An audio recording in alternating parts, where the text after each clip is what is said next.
Hello बच्चों, let us see this question. Question say that the ellipse x square plus 4y square equals to 4.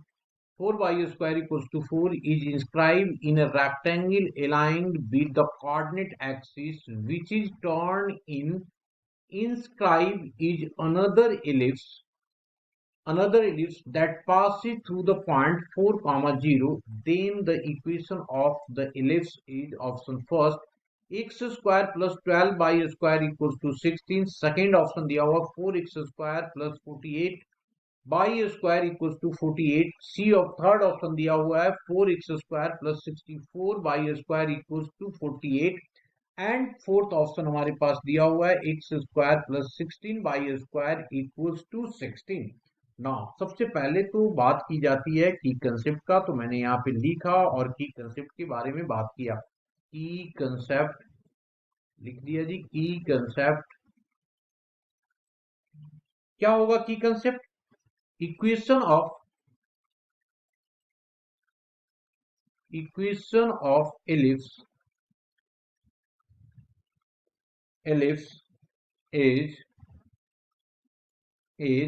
x square divided by a square plus of y square divided by b square equals to 1.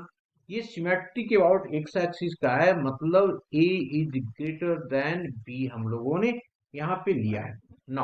अब आगे आ जाते हैं question पे. Question में क्या दिया हुआ है कि एक इलिप्स है ना, जिसकी इक्वेशन दी हुई है यहाँ पे, है ना. तो सबसे पहले मैंने लिखा कि given that equation of ellipse is क्या दिया हुआ है इक्वेशन हमारे पास दिया हुआ है x square plus of 4y का स्क्वायर इक्वल्स टू 4. मैंने 4 से इसको डिवीजन कर दिया तो ये आ गया x square divided by 4 plus हो गया by square divided by 1 is equals to 1. जिससे हम लोगों को पता चल गया कि क्या है जी, ए स्क्वायर हमारा 4 है और बी स्क्वायर हमारे पास क्या है 1 है. इसका मतलब क्या हो गया, ए इज ग्रेटर देन बी आ रहा है. तो इसका मतलब जो एलिप्स हमारे पास है वो अभी सिमेट्रिक अबाउट एक्स एक्सिस से, मतलब इस तरह का कोई एलिप्स है, ऐसा कोई एलिप्स है. अब ये क्या कहता है, एक रेक्टेंगल से इंस्क्राइब्ड है. तो एक रेक्टेंगल सबसे पहले इसमें बना देते हैं हम लोग. इस तरीके का एक रेक्टेंगल होगा यहाँ पे, है ना.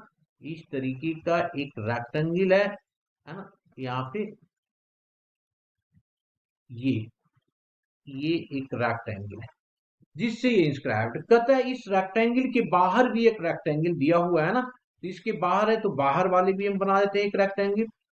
ठीक है, तो इसको इस तरीके से थोड़ा फ्री हैंड बना रहे हैं तो थोड़ी बहुत डायग्राम में फर्क होगा. चलो, ये आ गया हमारे पास. ये हमारे पास बाहर बना. अब सबसे पहले देखो ये वाला पोजीशन हमारे पास कितना है, 4 है, तो ये आ गया हमारे पास 2. और इसकी लेंथ कितनी है, इसकी लेंथ 1 दिया हुआ है ये वाली. तो ये बी वाला जो कोऑर्डिनेट है और ये वाला कोऑर्डिनेट है, इसका मतलब ये जो पॉइंट होगा हमारे पास, दिस पॉइंट, अगर मैं मान लू इसको ए, तो इसकी कोऑर्डिनेट कितना हो जाएगा 2, 1.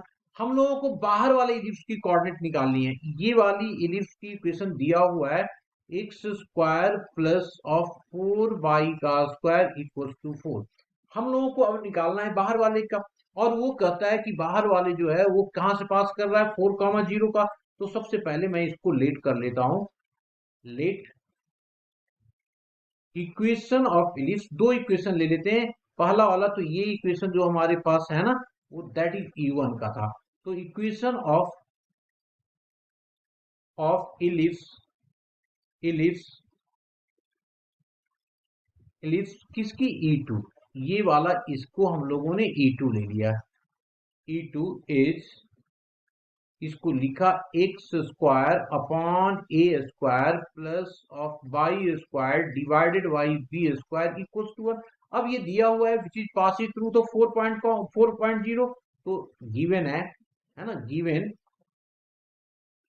Given that E2 passes through point, किस पॉइंट से पास कर रहा है 4,0 से, तो इसको क्या करेगा सेटिस्फाइड करेगा। तो जब सेटिस्फाइड करेगा तो क्या हो गया 4 पुट कर दिया तो ये आ गया 4 स्क्वायर डिवाइडेड बाई a का square plus 0 equals to 1। This implies that a square equals to 4 का square, a square equals to 4 का स्क्वायर। एक तो हम लोगों ने निकाल दिया a स्क्वायर की वैल्यू।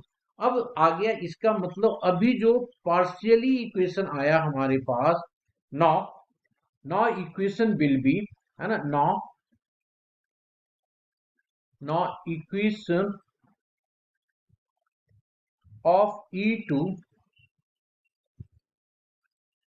e2 will be, अभी हो रहा है पार्शियली कितना x square divided by 16 plus of y square divided by b square equals to 1।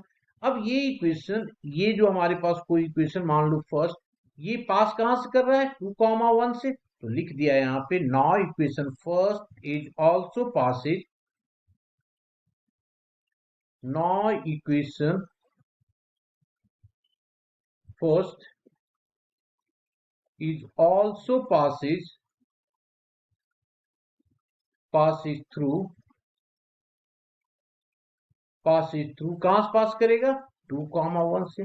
Then अब अगर ऐसा हो रहा है तो इसमें पुट करेंगे 2, तो 2 जो कितना हो गया 4 डिवाइडेड बाई 16 प्लस बाई की कितना हो गया 1 अपॉन बी का square equal to 1।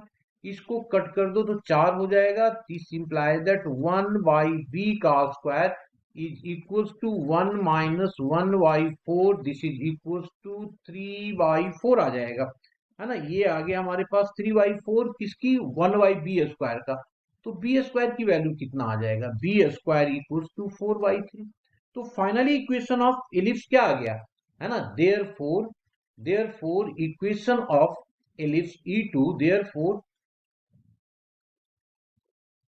Equation of ellipse E2 as, अब पुट कर दो सबको। तो जब पुट करेंगे तो कहाँ इसमें पुट करना है हम लोगों को, तो ये आ गया x square divided by 16 plus of by square, A square put करेंगे तो ये आ गया बाई स्क्वायर, बी स्क्वायर की वैल्यू आ गया हमारे पास 4/3 इज इक्वल्स टू 1। तो ये आ गया x square divided by 16 plus of 3 by का square divided by 4 is equals to 1। ले लो एलसीएम, तो एलसीएम कितना हो जाएगा ये 16 हो जाएगा जी, एलसीएम 16 हो जाएगा। यहाँ पे आ गया एक्स स्क्वायर प्लस ये 4 से डिवीजन हो गया 4, तो ये आ गया 12 हमारे पास, है ना। इसकी वैल्यू कितनी आ गई 12 आ गया हमारे पास। तो मैंने लिख दिया प्लस ऑफ 12 बाई का square equals to 1। This imply that X square plus of 12 by का स्क्वायर इक्वल्स टू 16, यही आएगा और ऑप्शन हमारा हो जाएगा first, X square plus 12 by का square equals to 16। That means first option is the correct option. Hope you understood it well, best of luck.